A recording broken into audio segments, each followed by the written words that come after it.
অবৈধ ব্যবসা করলে আমাদের নিকটস্থ সেনা ক্যাম্পে খবর দিবেন। সকলের সম্মিলিত প্রচেষ্টায় কিশোর গ্যাংয়ের কার্যকলাপ বন্ধ করা সম্ভব হবে ইনশাল্লাহ। পরিশেষে আমি বলতে চাই, দেশের আইন শৃঙ্খলা রক্ষায় বাংলাদেশ সেনাবাহিনীর দৃঢ় অবস্থানে রয়েছে। আমরা দিনরাত চেষ্টা করে যাচ্ছি যাতে দুষ্কৃতিকারীরা কোনো অবস্থাতেই দেশে অস্থিতিশীল পরিস্থিতি সৃষ্টি করতে না পারে। এই ব্যাপারে আপনাদের সহযোগিতা একান্ত কাম্য। সবাইকে ধন্যবাদ।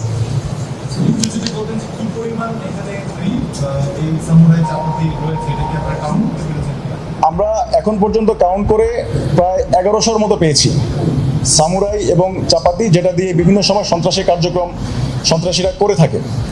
এখন পর্যন্ত 1100 পেয়েছি। আরও 2-1টি বক্স কার্টুন আছে যা এখনো খোলা হয়নি, খুলে আমরা ফাইনাল সংখ্যাটা বলতে পারবো। আপনারা যাদেরকে গ্রেফতার করেছেন তাদের কাছ থেকে কোনো স্বীকারোক্তিমূলক জবানবন্দি কি পেয়েছেন কিনা, এবং আরেকটা বিষয় কি বলবেন যে এখানে তো চাপাতি রয়েছে, পুরাত রয়েছে, এখানে বেশ কিছু বিষয় যেগুলো হোম এবং মাংস কাটার জন্য ব্যবহার হয়ে থাকে সাধারণত, কিন্তু সামুরাইটা আমরা একটু ডিফারেন্ট দেখি, যেটা আসলে সাধারণত ব্যবহার হয় না।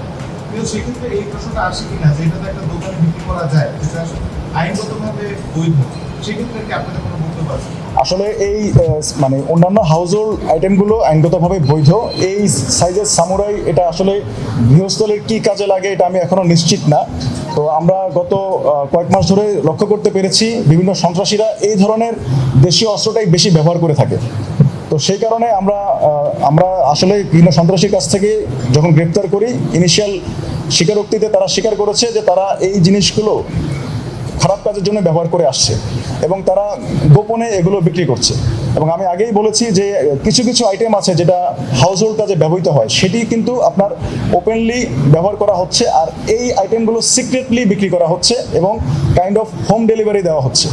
এবং এই আইটেমগুলো কিন্তু আমরা যেটা দেখেছি যে খুব বেশি দিন ধরে তাদের কাছে ছিল তা না, রিসেন্টলি গত 3-4 মাস ধরে এগুলো বিশাল আকারে মজুত করা হয়েছে এবং এগুলো বিভিন্ন সন্ত্রাসীদের হাতে দেখা যাচ্ছে।